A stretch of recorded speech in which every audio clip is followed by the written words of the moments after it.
सबसे पहले तो एक शायरी बोलना चाहूंगी गणेश खनकर जी के लिए। अभी सब लोग अशरफ जी के लिए बोलेंगे तो कैसे चलेगा? नहीं नहीं, मैं सबके लिए बोल रही हूं, स्पेशली नारी शक्ति के लिए बोल रही हूं। नारी केवल नाम नहीं, नारी एक गरिमा है। सृष्टि के हर कण में बसी एक दिव्य प्रतिमा है। मत समझो इसको अबला, ये तो शक्ति का अवतार है। इसके बिना तो सुना ये सारा संसार है।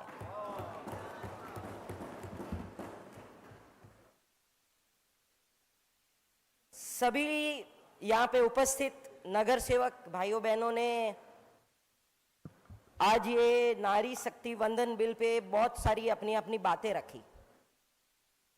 बातें रखते रखते हम सब एक चीज भूल जाते हैं कि भारतीय जनता पार्टी, जिसका नेतृत्व माननीय पंतप्रधान नरेंद्र मोदी जी 2014 से करते आ रहे हैं, और ये 160 करोड़ जनता का भरोसा है।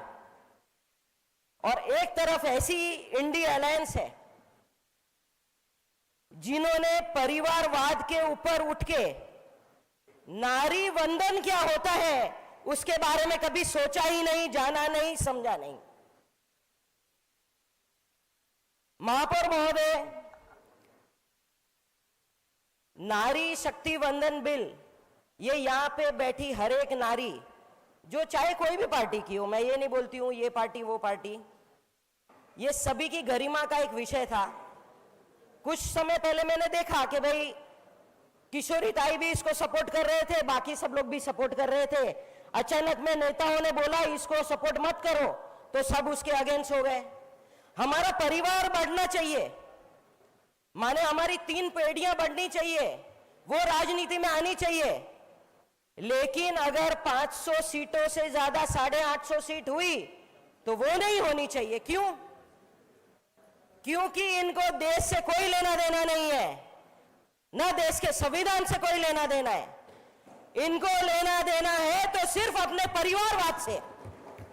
इंडिया अलायंस की अब मेजॉरिटी पार्टी देखिए, वो सिर्फ और सिर्फ परिवारवाद पे चलती आ रही है। मैं बराबर बोल रही हूं, एकदम परफेक्ट बोल रही हूं, क्योंकि नारी शक्ति वंदन बिल पे सबसे पहले जब भी सांसद जितनी भी हुआ करती थी, जितने भी विधायक थे, सब स्टेट थे, वो एकदम एक मत थे। जैसे ही उनको पता चला अगर ये डिलिमिटेशन हो जाएगा तो हमारी सीटें, हमारी स्टेट सारी खतरे में आ जाएगी, इसके लिए फिर से शुरू हो गए संविधान खतरे में है, संविधान खतरे में है। संविधान खतरे में नहीं है, आप सबकी पार्टियां खतरे में।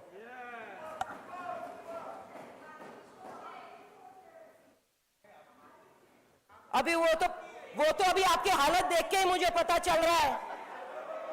आप लोग सब कैसे लड़े पहले साथ में और फिर हो गए अलग। तो ये बारे में आप भारतीय जनता पार्टी के कार्यकर्ता को कोई सलाह ना दे, वो ज्यादा बेहतर है। हम जो परिवारवाद से उठ के जो पार्टी है ना, उसका सदस्य है, तो मेहरबानी करके हमें ये सब मत सिखाइए। आज सुरेश प्रभु जी के बेटे अंकित प्रभु ये मुझे बोल रहे थे कि 2019 में ओपन कैटेगरी का महापौर होना चाहिए था, लेकिन महापौर लेडीज बनी और हमने किशोरी ताई को मेयर बनाया। हाँ, मैं भी बोल सकती हूँ, आपने 2019 में बनाया। 2017 में मैं जब भी लड़ी थी, मैं ओपन वोट से लड़ी हूं, और आशीष जी ने मुझे टिकट दी थी। अलगा ताई भी ओपन वोट से लड़ी थी। तो यह होता है नारी शक्ति। अगर यही और कोई पार्टी होती तो लेडीज के लिए लड़ मरती।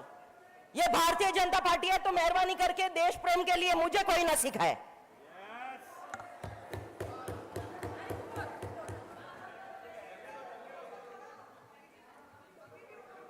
अभी भी ओपन वार्ड है। महिलाएं पहले जैसा नहीं है। मैं अभी जो पार्टियां हैं या जो कुछ स्पेसिफिक स्टेट हैं जो सिर्फ ये समझते हैं कि महिलाएं केवल और केवल घर का काम करने के लिए है, चूल्हा चौका करने के लिए है, या सिर्फ और सिर्फ अपना परिवार बढ़ाने के लिए है। मैं उससे उठ के बात करती हूं कि आज की महिला ये एयरफोर्स में भी है, इसरो में भी है, स्पोर्ट्स में भी है, पॉलिटिक्स में भी है और एक आईएएस ऑफिसर भी है, आईपीएस ऑफिसर भी है। भारतीय जनता पार्टी ये जो विधायक लाई थी ये सोच समझ के ही लाई थी। और क्या हुआ, तो जिस दिन ये विधायक पास होने वाला था तो माननीय सदस्य बोल रहे थे इस पर डिस्कशन नहीं हुई। तो डिस्कशन क्यों नहीं हुई या डिस्कशन करने का क्या मुद्दा था? क्योंकि अभी मैं बोलूंगी राहुल गांधी जी का नाम तो फिर से बोलेंगे कि नहीं हमारे नेता का नाम ना लीजिए। तो क्या हुआ, तो जितने भी सांसद बाहर निकले उन्होंने क्या स्टेटमेंट दिया मालूम है? वहां पे जादूगर का मिमिक्री चालू था। आप रियली समझते हो कि जो ये मिमिक्री करते हैं वो रियली ये विधायक को समझ पाएंगे या उसको समझने की भी कोशिश करते हैं? जो लाइफ के 55 साल तक ये नहीं समझ पाए कि उसको अपनी जिंदगी के साथ में क्या करना है, वो कैसे समझेंगे कि उसको ये विधायक के साथ में क्या करना है?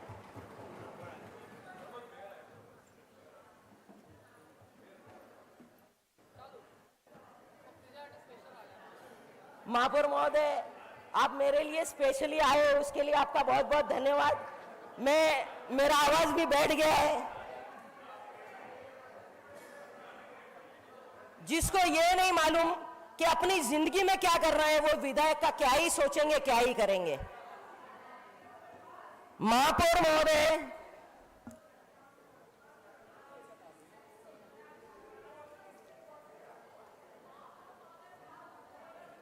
महापौर महोदय 2014 में जब माननीय पंतप्रधान नरेंद्र मोदी जी प्राइम मिनिस्टर बने तभी से उनका विजन क्लियर था। तो क्या था? बेटी बचाओ बेटी पढ़ाओ, घर घर शौचालय, स्वच्छ भारत। उन्होंने सिर्फ देश के लिए बात की है, ना कि कोई परिवार के लिए बात की है। महापौर महोदय, जितने भी लोग इंडिया अलायंस के जो ये बिल को विरोध कर रहे हैं वो सच में ये नहीं चाहते हैं कि देश की प्रगति हो, देश का भला हो, देश में नारी शक्ति का एम्पावरमेंट बढ़े। क्योंकि जब नारी सक्षम हो जाएगी तो इनको घर पे बैठना पड़ेगा, इनकी बहन वो भी सांसद, इनकी मां वो भी सांसद, वो खुद वो भी सांसद, अखिलेश यादव खुद भी सांसद, उसकी वाइफ वो भी सांसद। मैं सिंपल बात बोलना चाहती हूं कि कभी ये सब परिवारवाद से उठ के देशवाद की बात करेंगे तो ही देश का भला होगा। मैं फिर से एक बार एक शायरी बोल के मेरी बात खत्म करूंगी।